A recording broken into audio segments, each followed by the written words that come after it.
La seconda stagione di Dan Da Dan si è conclusa con la sua consueta dose di follia e umorismo, confermandosi una delle serie più fresche ed esagerate dell'attuale panorama shonen. Un concentrato di azione, demenzialità e personaggi magnifici, uno più divertente dell'altro.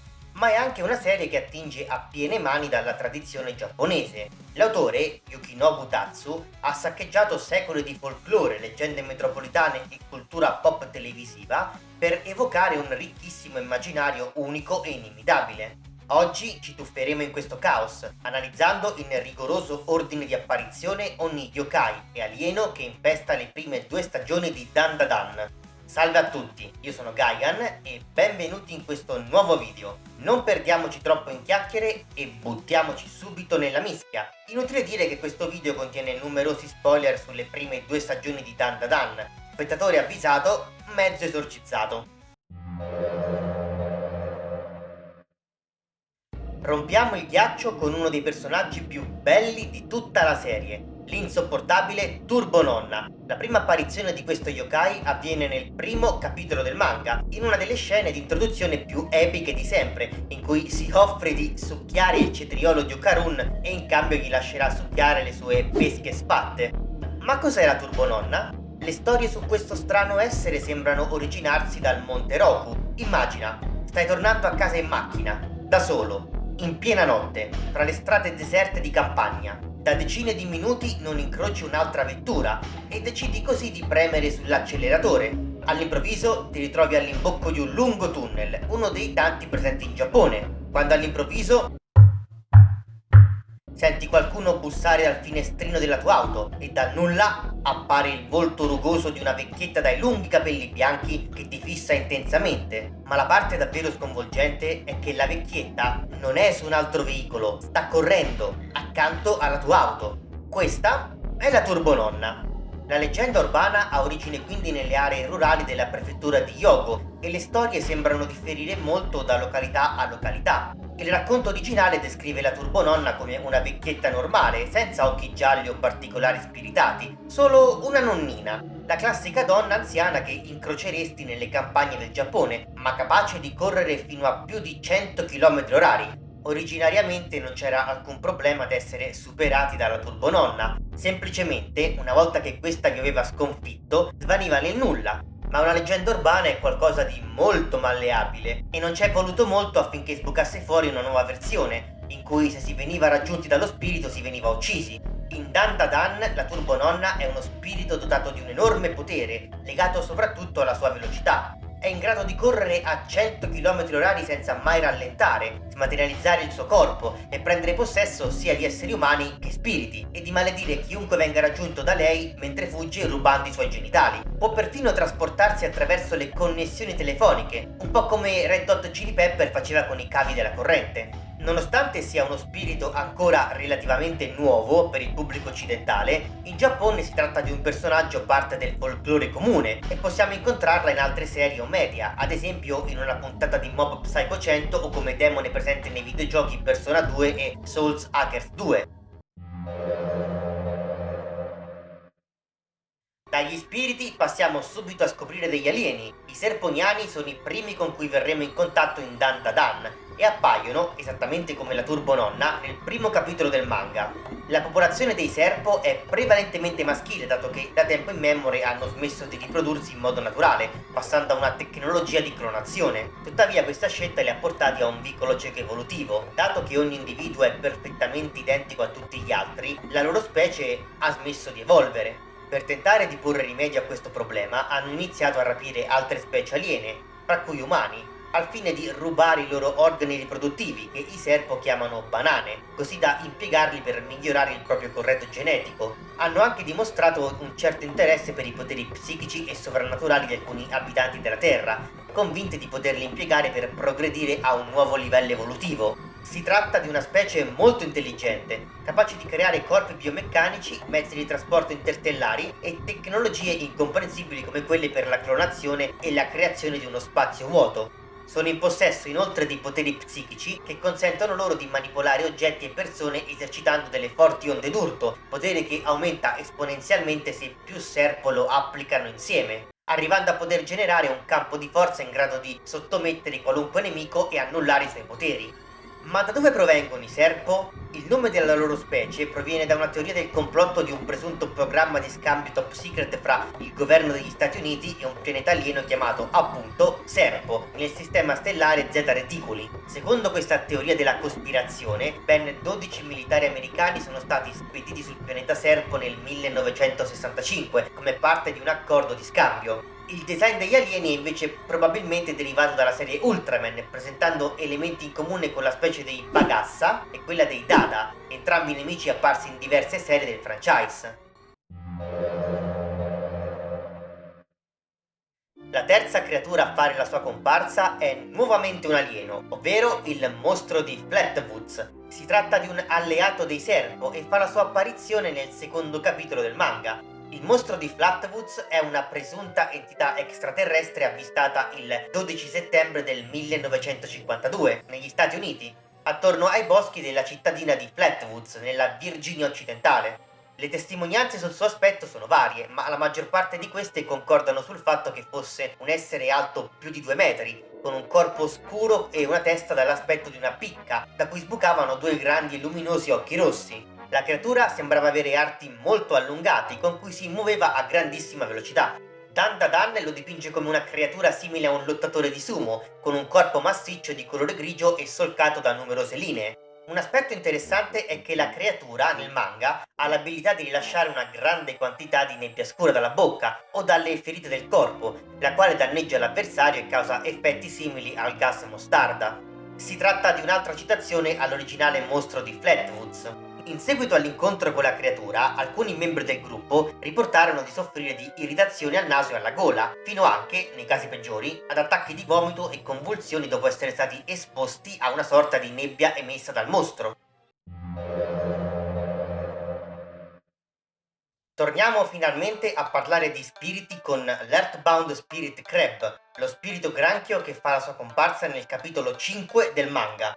Si tratta di uno spirito legato alla terra, che ha assunto la forma di un granchio d'acqua dolce gigante. Sul carapace presenta i volti di decine di ragazze morte, mentre sul ventre ha 4 file di bocche con tanto di naso e 2 enormi occhi allungati. L'origine di questo spirito è tanto cruda quanto tragica. Nasce dai crimini di un uomo che in passato uccise moltissime ragazze liceali, gettando poi i loro corpi all'interno del tunnel abbandonato così da disfarsene. I loro spiriti sofferenti si rifiutarono di lasciare questo mondo, ancorandosi alla dimensione terrena e assumendo quindi questa forma. Lo spirito granchio aveva stretto un forte legame con la turbononna, dopo che questa cercò in tutti i modi di alleviare la loro sofferenza prendendo dimora in quello stesso tunnel. L'origine di questo yokai risiede nelle leggende attorno alle Ikegani. Si tratta di granchi nativi del Giappone noti per la forma del loro guscio, che rammenta quella del viso arrabbiato di un samurai. La nascita di questi granchi è legata a una sanguinosa guerra civile combattuta durante il XII secolo fra 2 clan giapponesi, il clan Genshi e il clan Eike.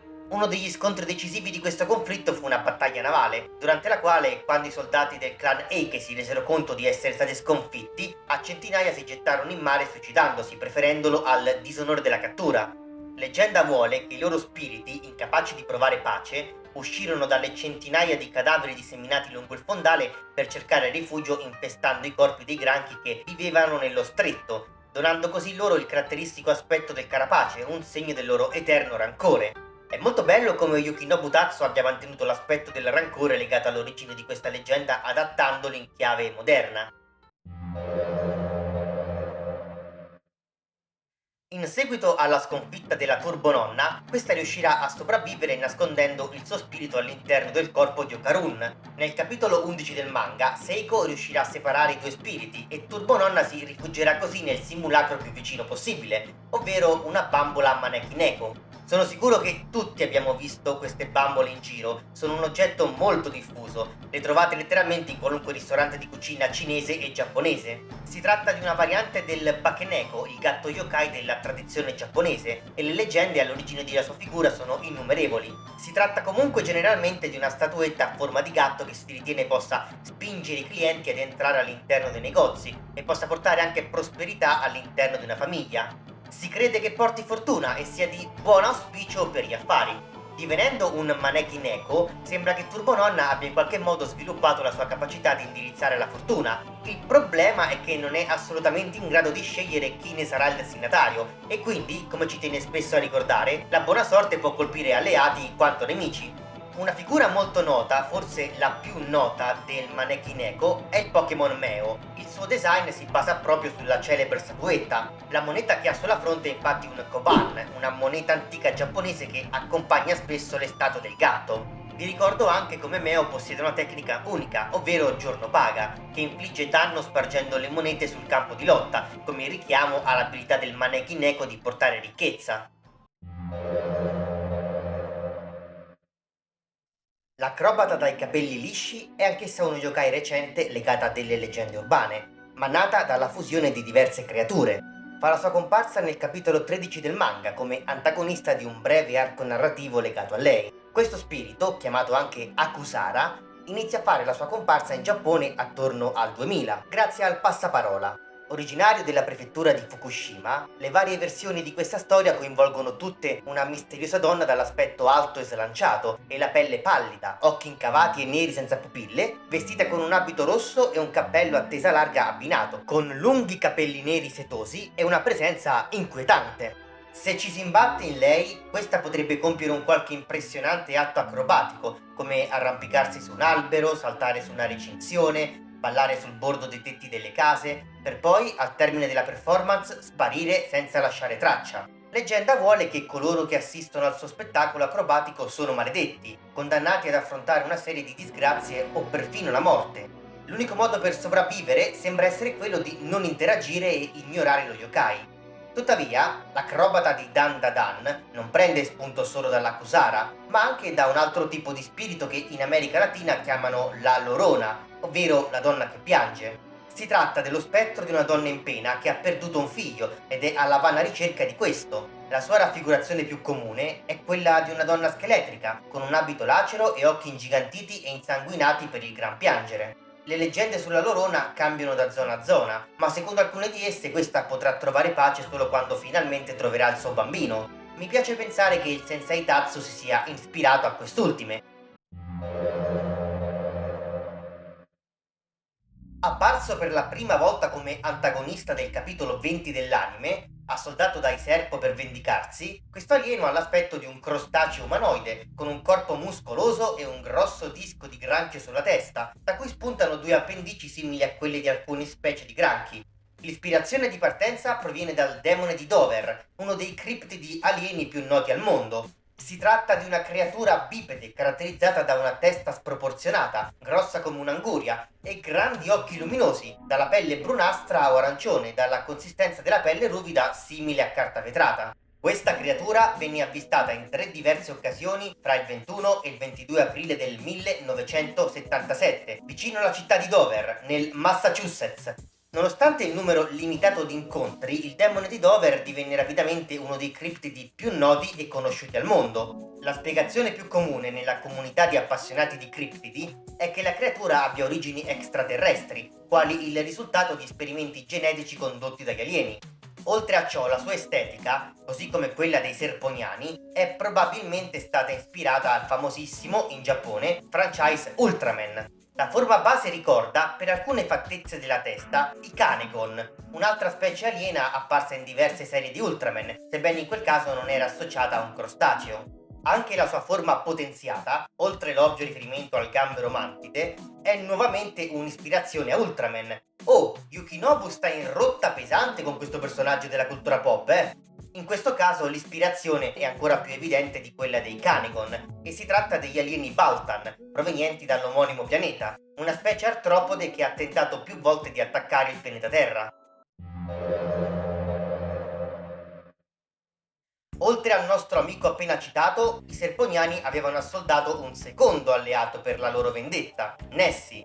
Non è chiaro se si tratti di un alieno o un criptide terrestre, ma la sua silhouette è talmente iconica da venir immediatamente riconosciuto dal buon Okarun come appartenente al mostro di Loch Ness.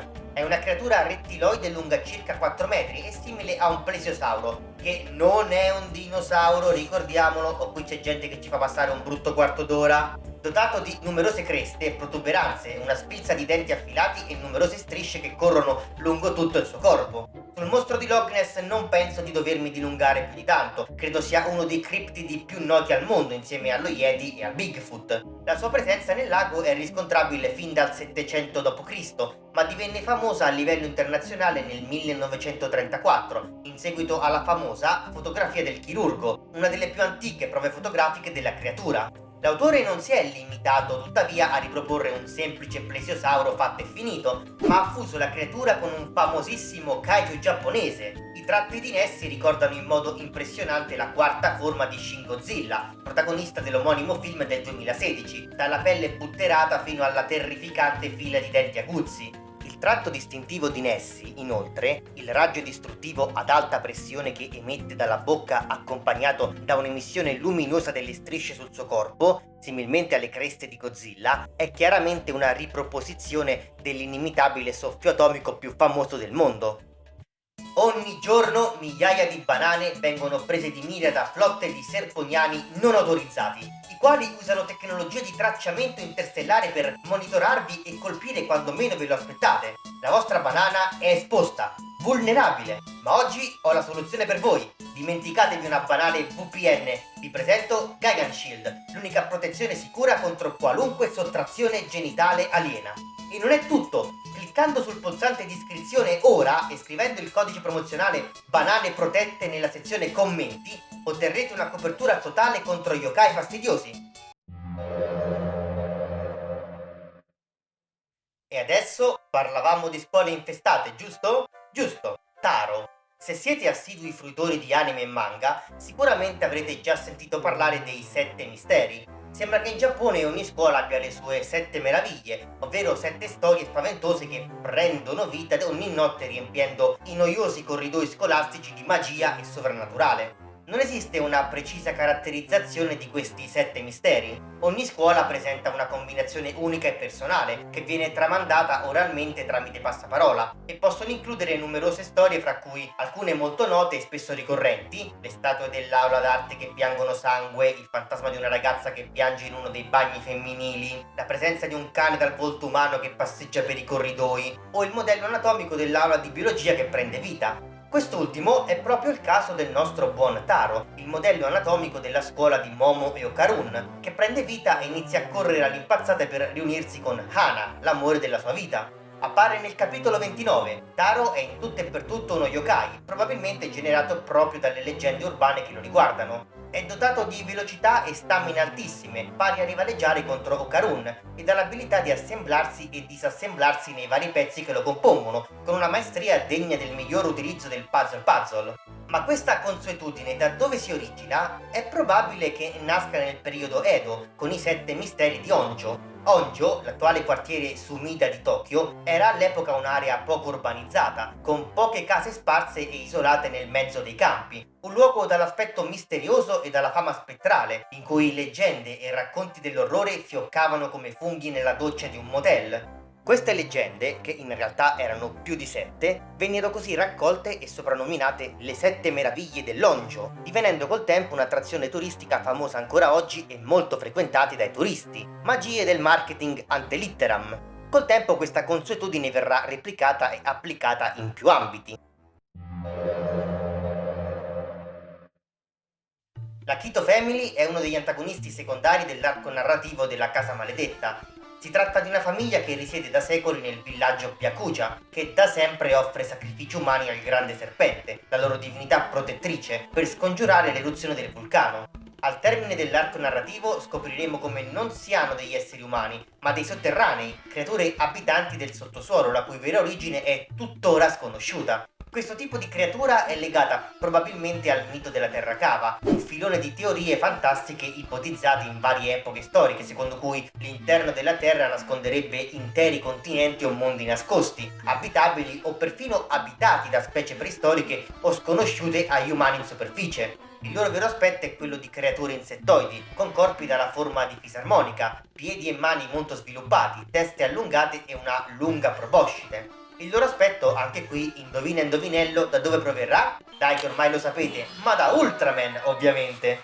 È facilissimo vedere l'ispirazione dei sotterranei negli alieni Hippolyt, una specie proveniente da una sorta di pianeta infernale e che hanno tentato più volte di invadere il pianeta Terra.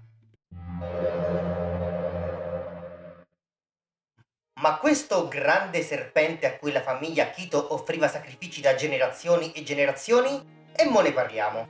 Date tutti un caloroso saluto al verme mongolo della morte. Questo è un criptide davvero interessante, che in pochissimi conoscono e sono sinceramente molto contento che Dan Da Dan lo abbia portato un po' all'attenzione del pubblico. Nella serie funge da uno degli antagonisti principali dell'arco narrativo della Casa Maledetta. Definito anche come Tsuchinoko, ha ben poco a che fare con il criptide giapponese. L'ispirazione è da ricercarsi interamente nell'Algoi Koroi, una creatura leggendaria che vivrebbe nel profondo del deserto del Gobi. Viene descritto come un verme rosso brillante con un corpo lungo da 1 metro fino a 1,5 metri, solitamente di colore rosso, e presenta talvolta punti o macchie più scure sul corpo. Il grande serpente è ovviamente molto più grosso di un normale verme mongolo della morte, a causa dei continui sacrifici con cui è stato nutrito dalla famiglia Kito, portandolo ad essere lungo decine di metri. Se i poteri psichici che spingono la vittima al suicidio sono un'aggiunta dell'anime, le sue altre abilità sono derivate dalla creatura originale. Si dice infatti che l'Alkoi Koroi sia in grado di sputare una sostanza acida velenosa dal suo corpo o di uccidere a distanza tramite l'utilizzo di scariche elettriche. Tutte abilità super sgrave, se fossero reali. Il verme mongolo della morte passa gran parte della sua vita sottoterra, in ibernazione per gran parte dell'anno, divenendo attivo durante l'estate ed emerge in superficie specialmente quando piove e la terra è bagnata. Né la famiglia Kito né il verme mongolo della morte sono tuttavia gli antagonisti finali del loro arco narrativo. Poveracci. Questo ruolo spetta indubbiamente a Malocchio. La sua storia non inizia con un mostro, ma con un bambino. Un bambino emaciato, tenuto prigioniero e affamato con un unico terrificante scopo: diventare il prossimo sacrificio per il grande serpente. Molti anni dopo la sua morte tornò come spirito legato al luogo dove era stato sacrificato. Tentò inizialmente di far amicizia con il bambino che abitava la nuova casa ricostruita dai Kito, sopra i resti della vecchia, ma quando anche questo venne sacrificato senza che lui fosse in grado di impedirlo, la sua personalità iniziò a diventare sempre più oscura, divenendo, negli anni, uno spirito carico di rancore e risentimento. Man mano che il numero di sacrifici aumentava, l'odio del Malocchio cresceva sempre di più, strabordando da quello originale verso la famiglia Kito e rivolgendosi verso l'umanità tutta. Il Malocchio, la credenza sovrannaturale di poter essere maledetti da uno sguardo malevolo, in grado di portare malessere sia fisico che mentale a chi ne diviene vittima, è una superstizione antichissima e diffusa a macchia d'olio in decine e decine di culture della regione mediterranea, che tutt'oggi resiste ancora bene fra la popolazione. Ma è un malocchio questo! E questo no? Anche io sono stato sottoposto a una pratica per eliminare il malocchio quando ero più piccolo, perché la mia famiglia era convinta avessi il malocchio. Indovina indovinello? Non ha funzionato. La verità è che quando hanno creato il mio personaggio nel menu dell'editor hanno settato la difficoltà su coreano. Come per l'acrobata dai capelli lisci, anche Malocchio è frutto tuttavia di un'ibridazione di creature o credenze. L'essenza di questo yokai non è solo quella di un semplice spirito vendicativo, incarnazione di rabbia e gelosia, c'è molto di più. Due sono le possibili citazioni della cultura pop legate a questa figura, ovvero Ochonan e il Kune-Kune. L'Ochonan è uno spirito che compare nella raccolta di storie brevi dell'orrore dal titolo Fuan no Tane di Masaki Nakayama. In una di queste storie racconta di questo spirito chiamato Ochonan, un'entità dall'aspetto spaventoso ma di buon cuore, che ha protetto innumerevoli bambini della sua famiglia adottiva. Si tratta di una creatura schiva e che gli adulti non vedono mai. L'aspetto peculiare e inquietante, con gli occhi posti in verticale e l'attitudine a voler proteggere i bambini, almeno inizialmente, rispecchiano in pieno l'identikit di Malocchio. Il Kune-Kune invece è una leggenda metropolitana giapponese apparsa per la prima volta su internet nel 2001. Viene descritto come una forma umanoide sottile, bianca o simile a un tessuto o foglio di carta e appare solitamente nei campi delle calde giornate estive. Le sue braccia tendono ad agitarsi costantemente anche quando non c'è vento e si dice sia avvistabile solo da lontano. Il Kune-Kune è l'ennesima leggenda urbana del tipo "non guardare troppo a lungo o morirai". Infatti, si dice che se si cerca di guardare il Kune Kune da vicino o lo si fissa troppo intensamente, la vittima finirà per impazzire completamente. Questo aspetto ricalca gli eventi della serie in cui Malocchio cerca a tutti i costi il contatto visivo con la propria vittima, al fine di creare una connessione fra loro e impossessarsi del suo corpo. A pagina 4 del capitolo 50 del manga viene mostrato simile in tutto e per tutto a un Kune Kune classico intento ad agitarsi in un campo di montagna. Le possibili spiegazioni alla base di questa leggenda sono innumerevoli, dagli spaventapasseri tradizionali alla nebbia che risale dalle risaie durante l'ora di pranzo, fino a eventuali sbuffi provenienti dai drenaggi verticali dei solchi per il passaggio dell'acqua. L'attivazione e l'annullamento della maledizione di Malocchio viene scatenata dal contatto di Gigi con qualunque liquido caldo o freddo, in modo identico a quanto accade con l'effetto delle sorgenti maledette di Ranma Mezzo, le quali maledicevano chiunque vi cadesse obbligandolo a tramutarsi in un'altra persona o animale a contatto con l'acqua fredda, e l'unica cosa che poteva ritrasformarli era l'acqua calda. Questa citazione è resa ancora più evidente in una scena magnifica in cui Gigi, dopo aver scoperto la cosa, inizia a cantare l'inizio della canzone Don't Make Me Wild Like You, la prima storica sigla di apertura di Ranma Mezzo. Yapapà, Ishanten.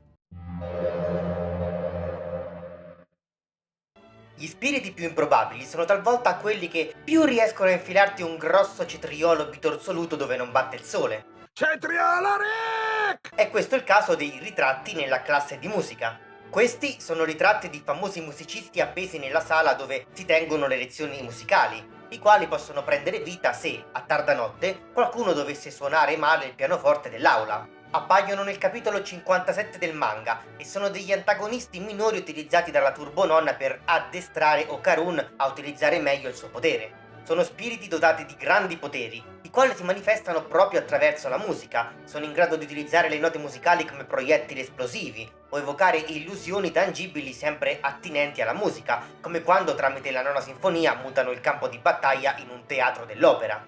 I musicisti apparsi durante la battaglia sono Beethoven, Bach, Dvorak, Karajan, Mozart e Schubert. Queste entità non sono veri e propri spettri, potremmo definirli più dei tulpa. I tulpa sono una materializzazione di un pensiero o un concetto in una sorta di forma autonoma. Il termine ha origini dalla cultura tibetana e nasce da determinate pratiche di meditazioni con le quali i praticanti riescono a generare un'entità immaginaria e autonoma, senziente da loro, una sorta di amico immaginario per semplificare. L'origine dei ritratti, tuttavia, risiede nel cosiddetto mistero del ritratto di Beethoven, il quale fa parte dei famosi 7 misteri delle scuole giapponesi, tramandati da studente a studente. Questa leggenda urbana ruota attorno alla convinzione che, se si visita la sala di musica la notte, i ritratti dei famosi musicisti appesi alle pareti, tra cui Beethoven, prendono vita in vari modi inquietanti. I loro occhi inizieranno a brillare di rosso acceso, seguire gli osservatori in giro per la stanza, o persino cambiare espressione. Inoltre ci sono testimonianze che questi spiriti potrebbero iniziare a suonare il pianoforte quando nessuno è presente. Udire questo suono è considerato presagio di una sfortuna imminente. Abbiamo parlato fin troppo di yokai e robe strane. Torniamo per un po' a cose più logiche e parliamo di spazio e alieni. Ludris è un alieno molto speciale apparso nel capitolo 62 del manga. È considerato quasi un essere miracoloso fra gli alieni, in quanto creatore della Nanoskin, una lega iperdensa di nanobot capace di assumere qualunque forma connettendosi mentalmente all'utilizzatore. È un famosissimo costruttore e il suo design non è stato infatti scelto a caso. Se la base di partenza possiamo identificarla in Bulgamo, un alieno apparso nella serie TV Il ritorno di Ultraman, il corpo dalle forme quadrate e la nanoskin a forma di cubi sono un difficilmente negabile citazione a Minecraft. Il sistema di costruzione basato su cubi di nanoskin è fortemente ispirato a quello del famoso videogioco dove i materiali base raccolti a forma di cubi assumono varie forme sulla base della volontà e l'immaginazione del giocatore. Adoro davvero l'enorme capacità di Yukinobu Tatsu di riproporre elementi così fortemente distintivi e caratteristici con una chiave di lettura diversa che non appaia forzata ma naturale e integrata al manga. Parliamo adesso di Bamora, il kaiju spaziale. Questo, oltre ad essere l'ultimo, è uno dei miei preferiti. D'altronde, fra kaiju spaziali ci si intende, no? La sua prima apparizione è nel capitolo 63 del manga. Sulla vera natura del kaiju Bamora, per quanto mi piacerebbe parlarne più approfonditamente, dovrò trattenermi dato che chi sta seguendo solo l'anime ha davvero tanto da scoprire. Parliamo esclusivamente dell'estetica e delle capacità della creatura, ok? Bamora è un kaiju di dimensioni umane, ma capace di ingrandirsi fino ad essere alto diverse decine di metri. Possiede resistenza e forza estremamente elevati e oltre ciò è in grado di rendersi invisibile sfruttando il principio della proiezione retroriflettente, generando una sorta di mantello ottico. Nel manga non possiede attacchi a lunga distanza, combattendo unicamente corpo a corpo, ma nell'anime lo hanno dotato di un potente raggio elettrico generato utilizzando le corna sulla fronte. Come tutti gli altri alieni della serie di Dandadan, Bamora prende il proprio nome e il riferimento dalla serie di Ultraman e Tokusatsu vari. Il nome Bamora proviene da un kaiju della serie Gridman. L'aspetto invece è una fusione di due kaiju, ovvero il Red King, un popolare kaiju del franchise originario del pianeta Terra, la cui somiglianza possiamo riscontrarla nella texture a fasce degli arti e del corpo, e in un secondo kaiju che gli abitué del canale ricorderanno sicuramente, dato che ne abbiamo parlato nel video dedicato al rapporto d'amore fra Godzilla e Digimon, ovvero Gomora. Specialmente la testa del kaiju, con la disposizione delle due corna laterali e del corno sulla fronte, è un chiaro riferimento alla sua controparte ultramaniana. Tuttavia, durante la produzione dell'anime, Scienza Saru ha deciso di rimaneggiare molto più del solito il design di questo nemico, alterandone pesantemente il volto con corna e conformazione del viso che rammentano quelle di un altro kaiju della saga di Ultraman, ovvero Neronga, il quale fa un suo cameo anche nel recente film Ultraman Rising, di cui ho già parlato sul canale, link a schermo in caso foste interessati. Non ho idea del perché abbiano preso una decisione così netta, ipotizzo sia stato per motivi di copyright, è solo un'ipotesi. Ma ci sono due aspetti di questo cambiamento che vale la pena citare. In primo luogo, Neronga è un kaiju dotato di un attacco elettrico a distanza, che scaglia utilizzando proprio le corna sulla sua testa, il che si sposa a pennello con la nuova abilità introdotta nell'anime. Ma non solo, Neronga è anche in grado di rendersi invisibile. Nessuno dei due nemici da cui l'autore aveva preso spunto possedevano questa abilità. Questo cambiamento in un certo senso dona quindi un ulteriore riferimento pop all'anime, rendendolo ancora più citazionistico del manga. Queste sono le piccole differenze che ci piacciono.